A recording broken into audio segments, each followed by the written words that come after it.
Welcome to Miley Media. I got a few more Skinwalker stories for you. These ones are going to be a little bit scarier, so I hope you guys enjoy. Let's jump right in. I was spending a month with my cousins at my grandma's house. It was August, and my cousins' ages ranged from 10 to 15, and I was the oldest, being 15. I was staying with a 10, 13, and 14-year-old. We stayed up telling scary stories often. But one night, a few weeks in, we decided to make a campfire out back. My grandma's house is in a rural suburb. The neighbors aren't too far when you're driving down the road to her house, but in the backyard it's thick forest and man-made paths through it. Each house is on a hill, so only part of the basement was actually underground. That isn't important until later, though. So, we're towards the east of her yard, in a smallish patch of open land.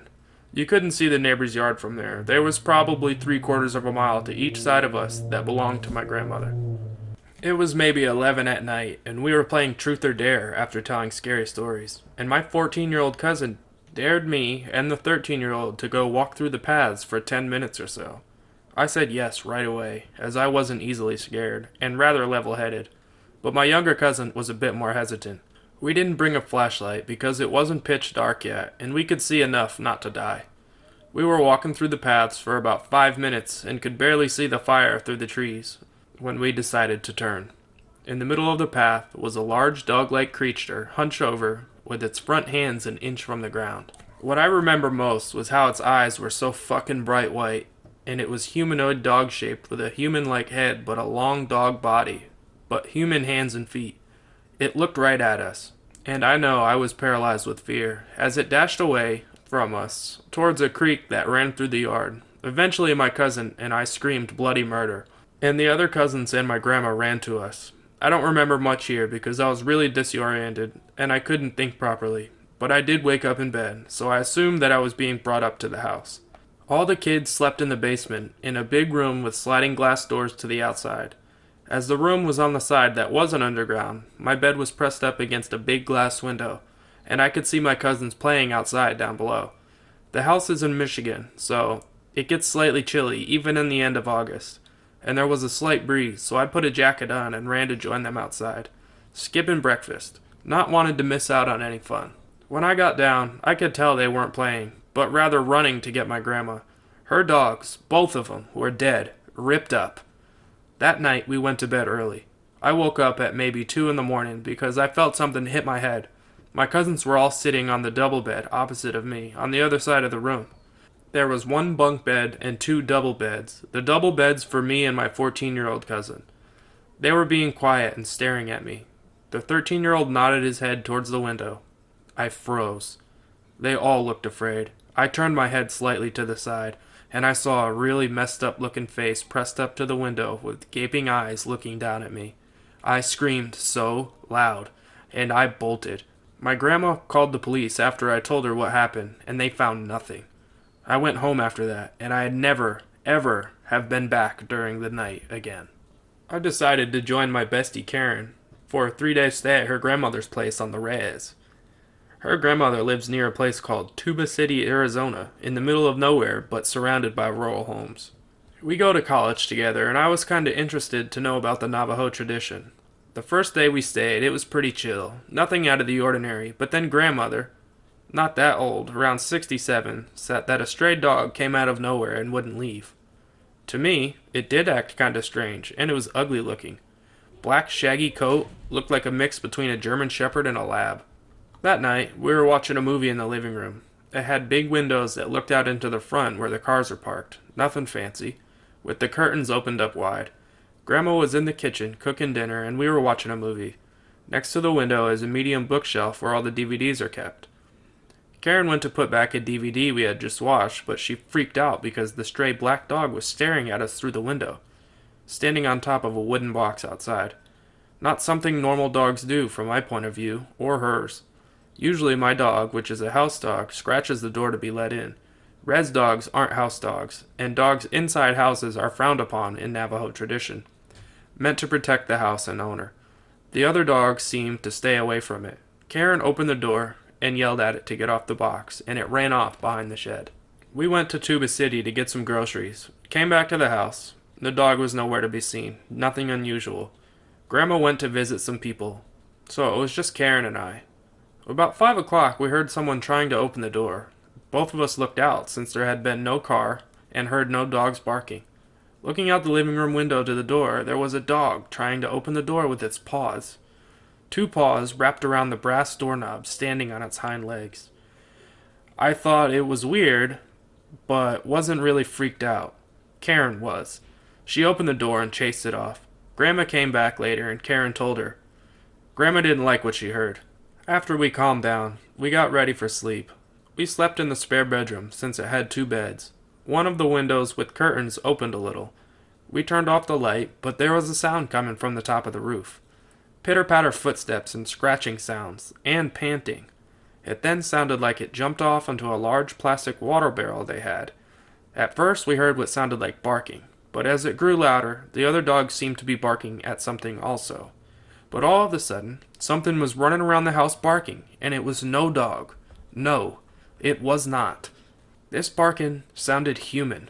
A deep male voice, barking like it knew that we knew that it wasn't a dog. Woof, woof, woof, ruff, ruff, arf, arf.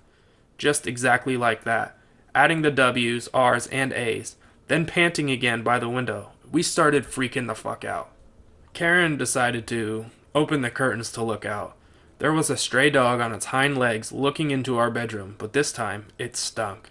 In what I thought were 2 black holes in its neck, another pair of eyes twinkled. Those ugly, super glossy spider eyes staring at us. And the paws were deformed-looking hands with overgrown, somewhat thick and sharp fingernails. Again, both screaming and shutting the curtains closed. Grandma came running through the door and seeing it. First thing she did was grab ashes from the fireplace, load 3 shells into the shotgun from under the bed, bless herself in Navajo, and went outside to shoot it. Yelling in Navajo about the thing wasn't welcome there, and to get the hell out of there, for it to go linger somewhere else. Them both being traditional, the next day they called a medicine man to come over and put cedar in. He prayed over everyone with cedar smoke and an eagle feather, blessed the place, made us eat bitter herbs called eagle skull, or something, and gave me an arrowhead. Apparently I needed to carry one for protection, in a little pouch called corn pollen. Seems to work pretty well. The medicine man said that the dog was a skinwalker, which in Navajo is a long word, but I call them Yoshis. The body of the stray dog, which was killed by the skinwalker, made an illusion so we wouldn't know it wasn't a real dog. He also said that Yoshis tend to harm people by using some sort of human bone straw to spit at someone and get human bones into them. Doctors can't detect it, but the medicine man that day pulled a piece of human skull out of Grandma's right shoulder. Pretty big, about 2 inches long and 1 centimeter thick. It was real because we watched him pull it out of her. That was intense. In July 2004, near Gallup, New Mexico, I had my first and only encounter with a skinwalker. Before this, I used to say, I'll believe it when I see it. Well, I'm a believer now. What I saw was not full human, nor full animal. I was moving, and had just completed the cleaning, and was with my 10-year-old son. We called it a night, and headed to our new place. As we walked out the front door, I saw a figure move behind the neighbor's car to a nearby tree that stood between our apartments. It didn't have red glowing eyes, snarling teeth, or a rotten smell. It did move quickly, but not quick enough to avoid the light from a nearby light post in the porch lights. It didn't look at me or come toward me. It moved as if it was trying to avoid being seen. I was within 15 feet of it, but I did not look back to fully inspect it. What I saw was a wolf-like animal that sort of resembled a beast in Beauty and the Beast, just not cartoonish. It had brown fur that completely covered it. It wasn't a pelt. It was a very large wolf. It didn't have any human traits except that it walked on its hind legs. It cowered behind the tree as we got into our vehicle. When we got in, I asked my son, "Did you see that?" Thankfully, he hadn't. My brother-in-law insists that it wasn't a skinwalker because I would have never seen it. To this day, I can picture what it looked like, know they exist, and pray I never encounter one again. A lot of stuff happened to me. One night, my brother-in-law asked me to go to the store nearby to get some nachos. It was around 10 p.m. or so.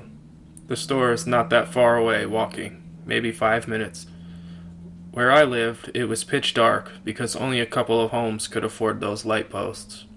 Across the street from my house, there was a forest all along the dirt road until you hit the main road. Some creepy looking trees and bushes.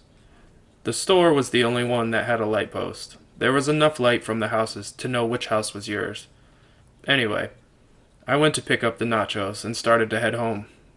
Once I got away from the store, I started to hear something in the psst sound. I stopped and turned around and I saw nothing. I started to walk again and I heard psst. I thought maybe my brother-in-law was trying to scare me, so I cussed at him and told him to quit being dumb. I was a little scared, to be honest, because it was pitch dark and I kept hearing psst. I started to walk faster to get home, and that's when I started to hear a growl and hoof-like steps following me. I wanted to run, but I felt as if I was going to fall into the dark if I ran. I walked a little faster, but the hoof sounds kept following me at the same speed I was walking. I finally had the guts to turn around, and what I saw was horrible.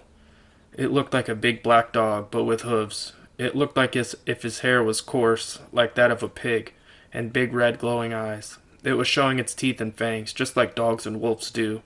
Every step I took, it also took one, and I could hear the hooves stomp on the dirt road. It had a low growl like if it wanted to run and attack me. All I could do was walk backwards and keep my eyes on it so it wouldn't attack me. Just seeing the red glowing eyes gave me goosebumps. When I started getting close to my house, it disappeared like smoke. I ran inside and I guess I was pale because my mom, brother-in-law, and sister were asking me what happened. So I told them, and my mom said stop talking trash. She did not want to believe me, or she was just too afraid. My brother-in-law went into another room and got his gun and went outside to see if he could see something. He said he didn't see anything, but he did hear psst and some evil laughter that gave him goosebumps as well. We don't talk about it in front of my mom because she gets scared. Now, as an adult, I get goosebumps just remembering those red glowing eyes and that low growl that was about to attack me in my teenage years. I go every year to see my dad, which he still lives in that area, but he does not let me go out at night alone. It is still spooky in that area, but now there are more people living there, and there are more light posts. That was one of the many incidents that I encountered. I had never heard of the term Skinwalker before I arrived in New Mexico. I was sent to New Mexico for work, and I spent around 2 months there before heading back to Nebraska for a new assignment. I kept to myself, never really spending time around the area. Occasionally, I would hear the men working with me complain about noises at night, keeping them awake. I didn't care for the scary stories, and I didn't care about what was outside, as long as it didn't mess with my sleep. The men seemed to enjoy the creepy stories from the locals, and would kill time talking about what they heard that day. At first, it was all fun and games. The men would talk about paranormal sightings, not having lived through anything like that. It was intriguing. However, it wasn't until one of them didn't show up for work that made the rest of the team start taking those stories a little more serious.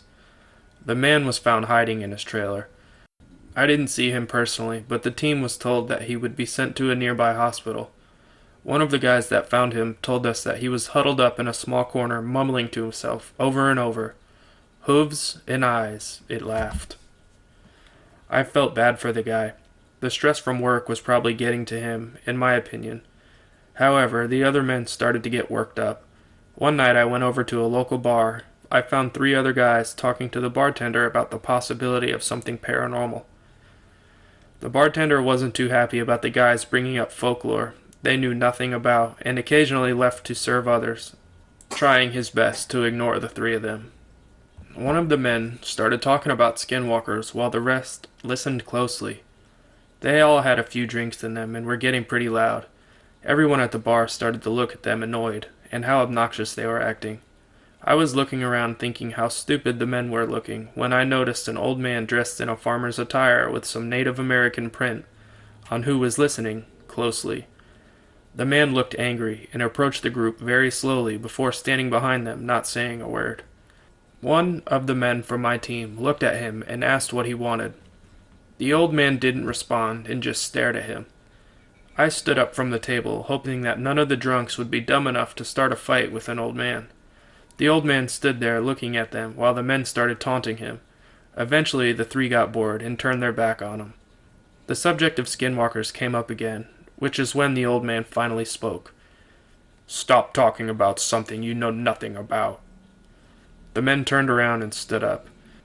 I moved closer in hopes that they would see me and back off from the old man.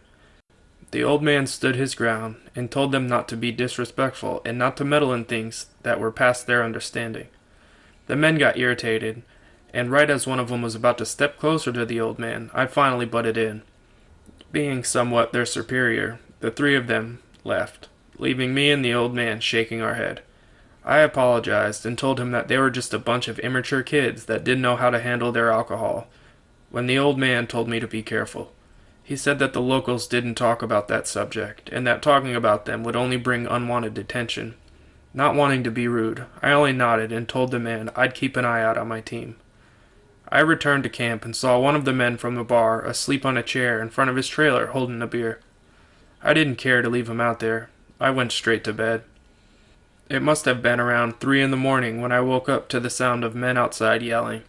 I got up and walked out, still somewhat half asleep, to find everyone standing around something. I walked up, only to become overwhelmed by a rotting stench and the horrific sight of the man who was asleep, dead, with his throat slashed. He had taken his life, with a shard of a broken beer bottle. I walked away sick to my stomach, while everyone stayed behind. I walked up the small path, feeling sick, and puked. When I was finished and was about to walk back, I heard something behind me. When I turned around, the darkness didn't allow me to get a good look ahead, but I was able to make out someone not standing too far from me. I thought it was perhaps one of the men, who had also excused themselves from the crowd. However, the person up ahead was moving funny. I called out for the person to identify himself, however, heard no immediate response. The person was walking funny, very slowly, and his body was jerking funny. He looked like a child learning how to walk. I called out once again for the person to identify himself, only this time there was a response. The voice of the person sent chills up my spine. The voice sounded inhuman, yet tried to sound as normal as possible. The body was twitching, which is what really frightened me. I started to step back, still deciding what to do when it spoke again. The words didn't make sense, and I couldn't understand what he was trying to say. It wasn't until he walked up and in the moonlight hit his face, when I realized it wasn't a him, but an it. The body was a mesh of what had to have been Carl, the man who I had just seen dead moments ago, and something goat-like. The skin looked stretched out, and the face looked like a mask. Its legs looked broken, and the feet, they weren't feet, they were hooves. I ran out of there quickly, looking back in hopes that it wasn't following me. Everyone was so focused on the body that they didn't notice me running into my trailer. I made a call to the local sheriff, who was already on his way after the call for Carl's death was made. I sat in my trailer, not knowing what to think, say, or do. I waited until the sheriff arrived before going out. After Carl's death, a huge lawsuit was filed against our company for not finishing the job. However, no one would go back to work after a few more sightings of something inhuman emerged. I was one of the first men who packed up and ready to go. I visited the local bar one last time in hopes of finding the old man I had spoken to before. I found him in the same spot, sitting and drinking. Before I even said another word, he started to speak. I warned them. Can't go around talking about stuff and not expect anything to happen. I didn't say anything and asked him what I wanted to ask. Did he really take his own life, or was it a skinwalker?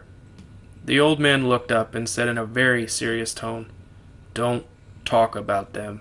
They will attract their attention." He got up and left without saying another word. That was the last time I ever said that word out loud. Alright guys, that was some more Skinwalker stories for you. I hope you enjoyed them. Don't forget to subscribe, like, comment, and share. And I will see you next week. Thanks for the support.